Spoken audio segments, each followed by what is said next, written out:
part. It's my pleasure and privilege to introduce Peter Wood, who is going to do a street scene acrylics, but maybe not. Maybe not. Peter! Thanks for making it out in this bad weather as well, because I thought, we've got a few I see because the snow is threatening, but ways to use all these medium. Don't get stuck in a rut, think outside the box.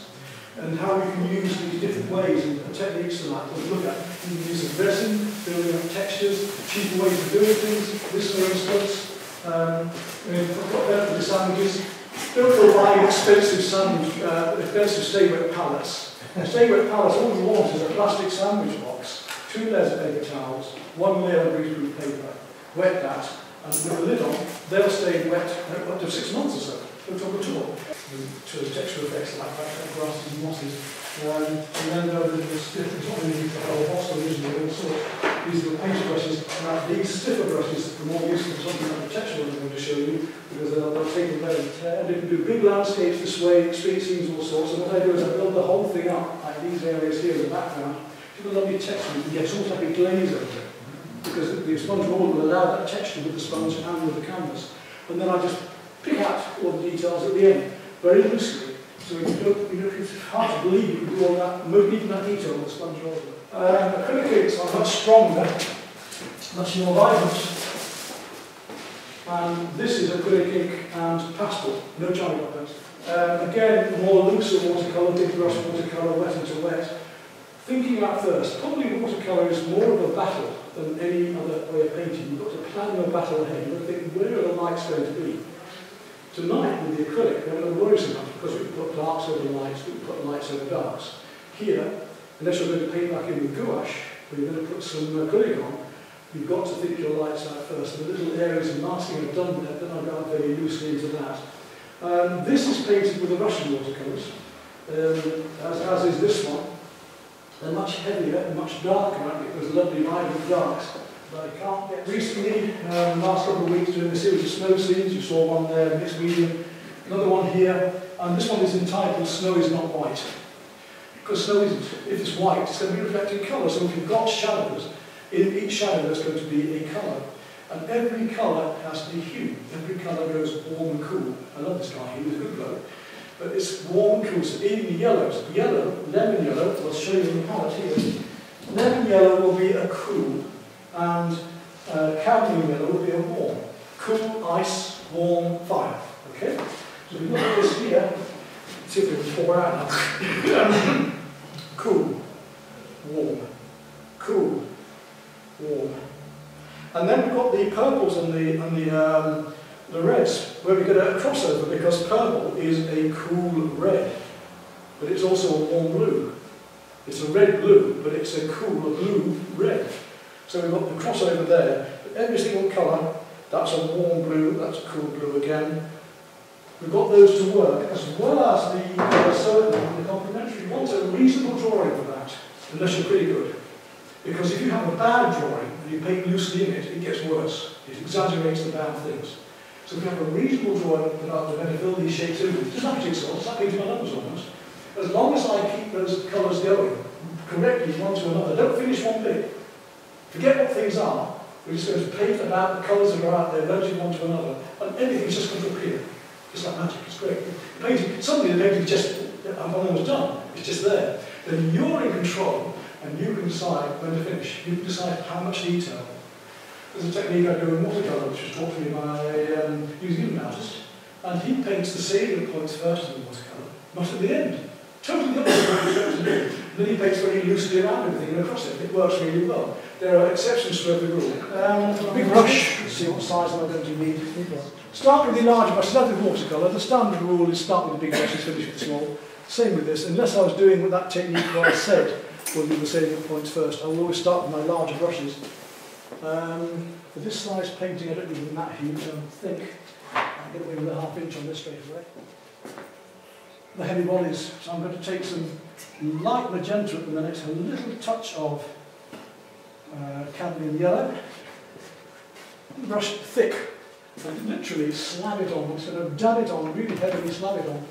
I'm going to work very, very loosely, and you see I've got two colours going on there, because because I've got that much paint on, you can see I've got some of the light magenta and the orange happening at once. So already I'm getting a broken colour straight away.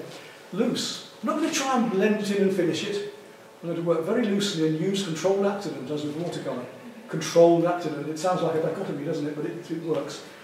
Like it's a bit darker there, it's more purple, I come into here, a bit darker there, there. I can work thinly and thickly, I can have different textures of paint, get right up into there, really loose. Gets more yellow here, a little bit more lemon yellow into there, take a bit of lemon yellow on my save painting from life. Try and keep the whole thing going so it's all relevant. Otherwise you finish one bit and you find when you do the rest of it it's all wrong. So keep the whole thing going here.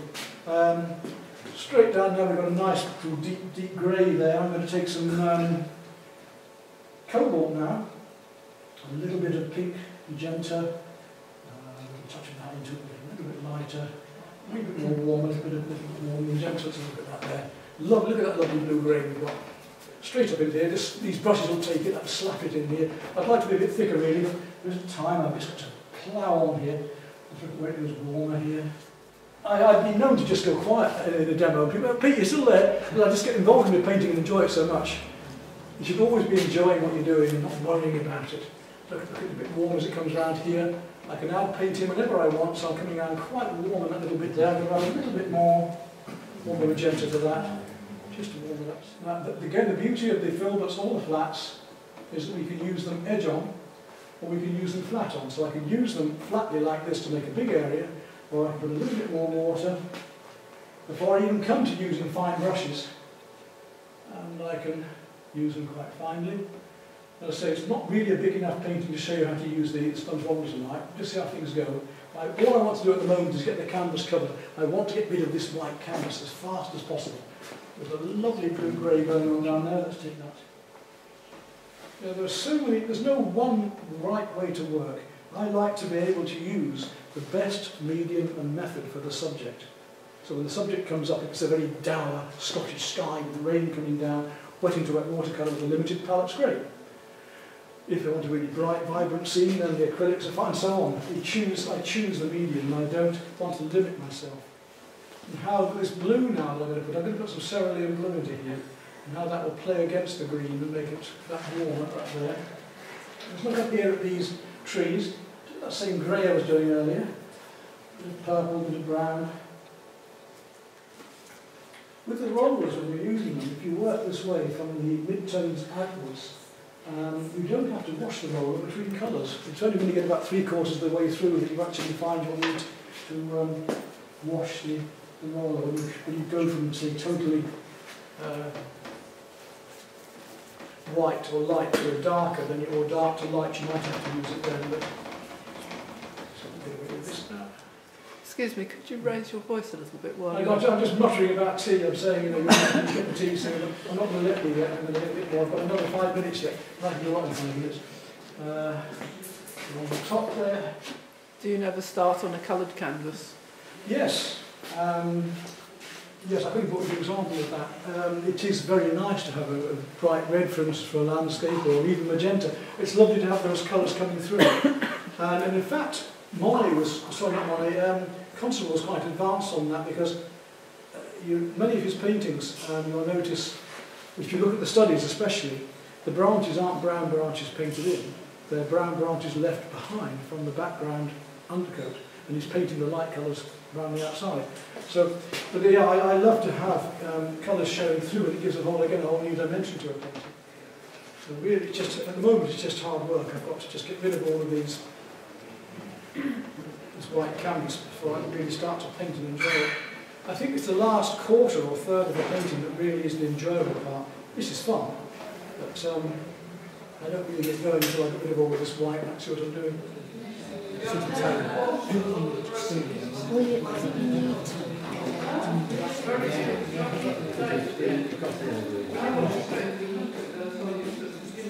Right, thanks for coming back. We're going to, well, I don't think Peter's been away, but what about you? And we're going to carry on with the second half. Okay.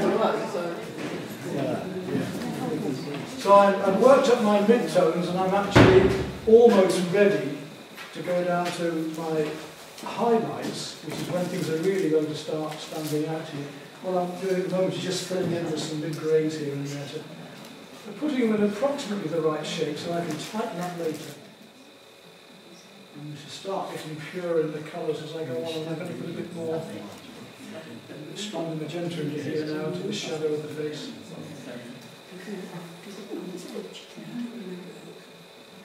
And you just use water to thin it down. That's it. Yeah. And I don't want it too thin anyway. I'm trying to keep fairly heavy, thick colour as much as I can. You try and finish your painting in one session.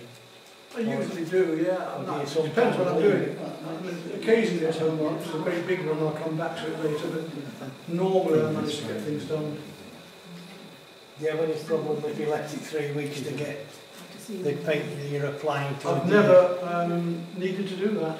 Ah.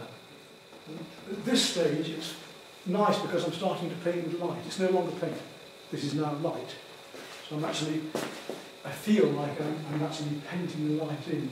So I'm going to start playing with my warm and cool, my hues of greens now. It's a very yellowy green just here, and maybe slightly warmer green in place. Take a little bit of yellow over into that. Make it slightly warmer there. Look at that sunshine really coming down, not the effect of sunshine coming down through here. Warmth into these. I can start to see what I'm doing because it's like, you know, seeing the wood for the trees. I couldn't before because there's just so much white canvas, but now I can really start to find these lovely bits of shadow behind here. And look for the warm and cool greens here. As that goes now, more to that sort of colour than there.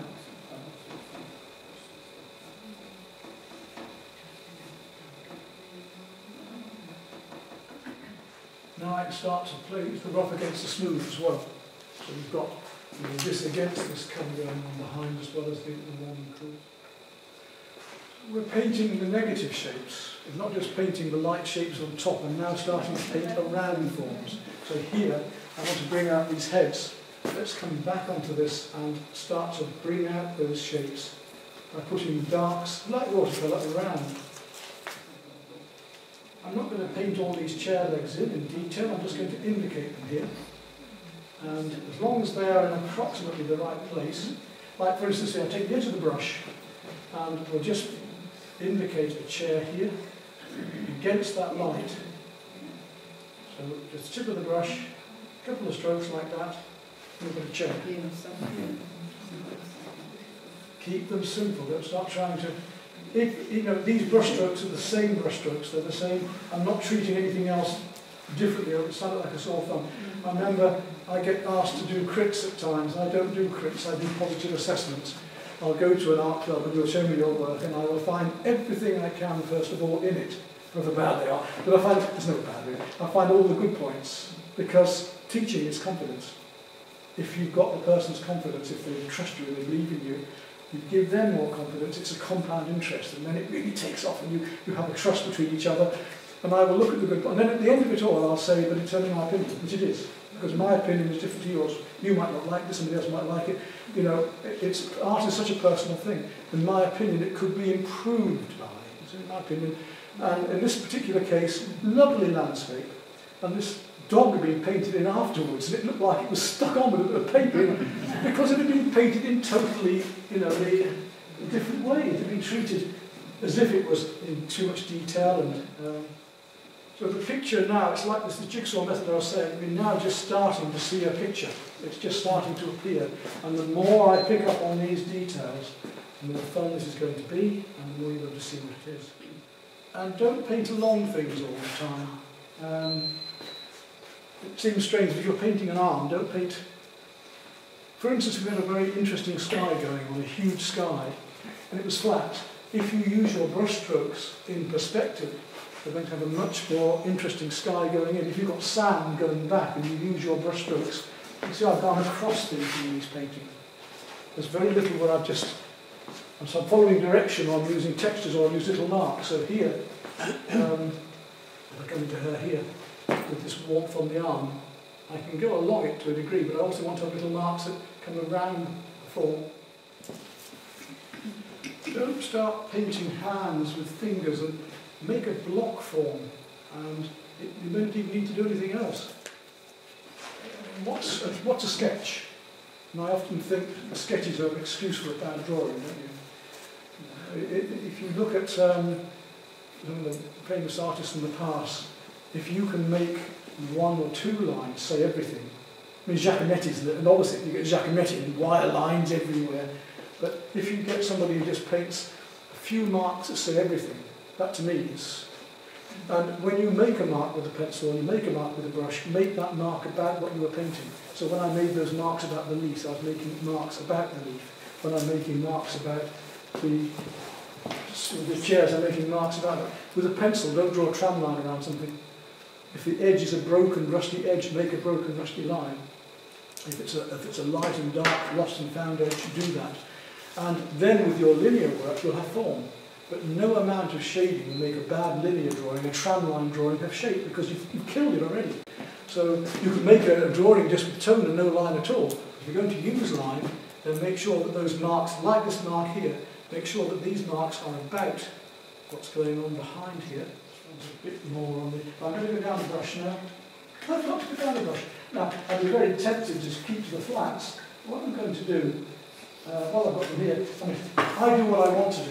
I mean, I could, in this painting, I could suddenly take a palette knife and just go, or painting knife and just do that. You know, I will use whatever I want to use, and if the painting knife is too rough, then I'll take one of the sponges and I will sponge over it with a roller and blend things.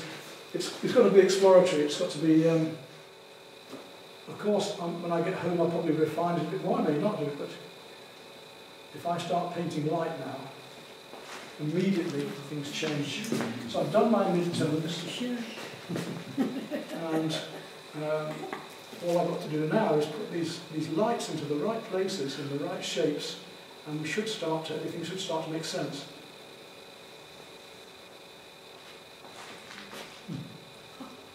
This is the fun bit.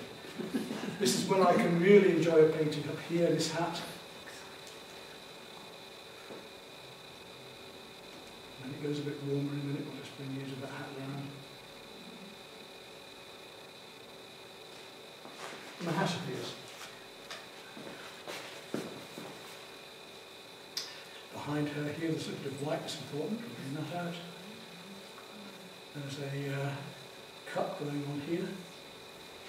You'll just find that, cup and saucer. So this is warm colour at the moment, this is still the cadmium and the...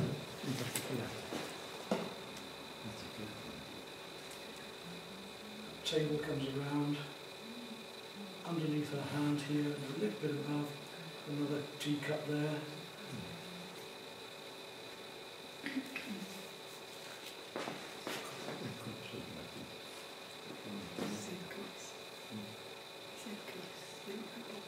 Now these marks here, they're about those folds there, so I'll just paint those folds in with a few marks, keep it simple.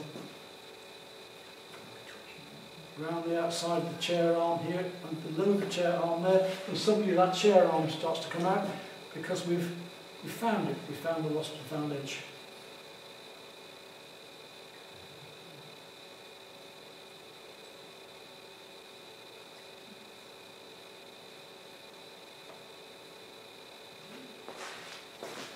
It's fun, isn't it? This is a lovely loose way to paint. We paint the right shapes and the right colours and the right places, one to another. Just gradually bring this up. I haven't done the lightest colours yet. I'm going to play with my different tones of, my different hues of the lights yet. I'm nowhere near them. Just beginning on these lights.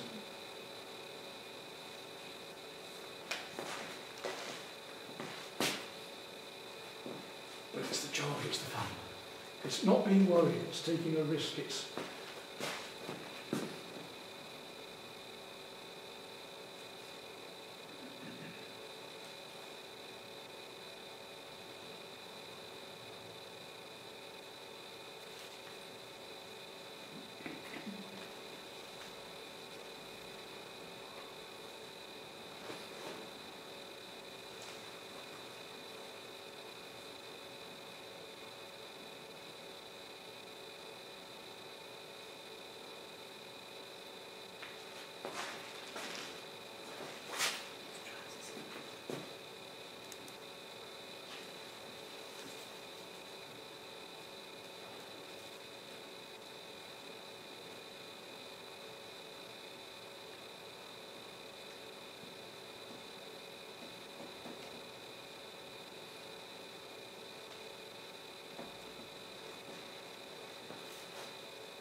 indicating, giving an impression.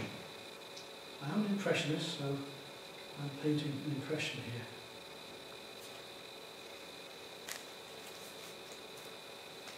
As I paint these light shapes in, I'm painting against those darks to bring these forms out. And you start to see figures appear.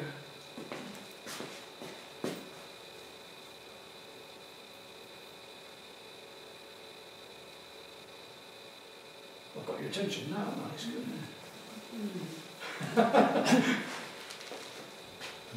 How loose? Never going to paint on the nose and eyes, just approximate. If I want to go into detail, I can go down and down, and I could finish up with the photorealism if I wanted. But this way, it's all just pulling together. And,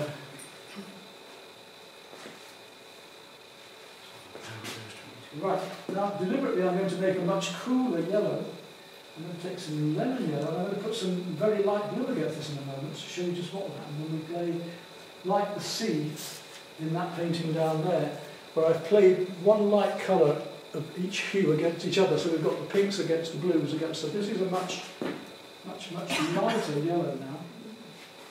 And suddenly these figures appear, just like odd dots, so I can narrow down, I can come in thin down, and I'm playing these warms against cools now, a bit more red into that, I'm going to take a slightly deeper magenta, and a wee touch of cadmium. So let's see what happens when we start to go a bit warmer. Back here, for instance, and just his face. I'm not as warm as I'm going to go yet, but anyway, so if we make a mistake, let it dry off a bit. But now, another thing with these brushes being intermediate is that with oil paints as well, you can keep layering on the paint by delicacy of stroke. There's this thing called brush skills and how you use a brush. See, I'm out here. A young 12-year-old, 10 and 11-year-old painting the other day with lovely, big Scottish scenes. He with me a bit, they're coming on. But I had to get her to stand back. To do a big painting, Monet would tie a brush to the end of a 5-foot cane and reach out there. I want to see what I'm doing. If I'm up here, I'm going to paint like that. That's the worst thing I see in exhibitions, and people go around and you're like this, and they're looking at photorealism, and then you hear the word, "Oh, isn't that wonderful? It's just like a photograph." It isn't a painting anymore, then, is it? Right, cool. Let's deliberately now make some very, very light. Now, what can we make? Because I've got my colour hues even with the blues. Let's take a little bit of the turquoise. Water just to get it flowing. If you want a very fine line, then you've got to have just the right mix. The rigger brush, which you all know about, was used for painting your sailing ships, but the technique was to paint the line into wet sky, so that the oil paint closed in after it and made it even finer. You've got to have exact. Remember that when you're using a round brush, you can make a finer line by making the brush flat into a blade. Would that be enough for tonight, then, just to give you an idea? Yes, that's great. Loose brush work. Just put the right colours in the right places. Very good. Excellent. Well, first of all, I want to thank Pete for coming. Pete's still got a few things if you want to have a look in his shop. Otherwise, I want to thank him in the usual way. And while he's packing up, I just want to tell you about the AGM and a couple of other things, but I don't want to delay him any further. So, thank you very much. When I finish this, I'll put it up half an hour. So when I finish it, I'll put it on YouTube. You've got my cards. If you want to come to those lessons next in a month's time in Steel Rooms in Big, they're on the website. If you want to come across and have time in France and eat and drink and paint as much as you want, then that's arrangeable as well. And I would love to see you again sometime. Okay, thank you.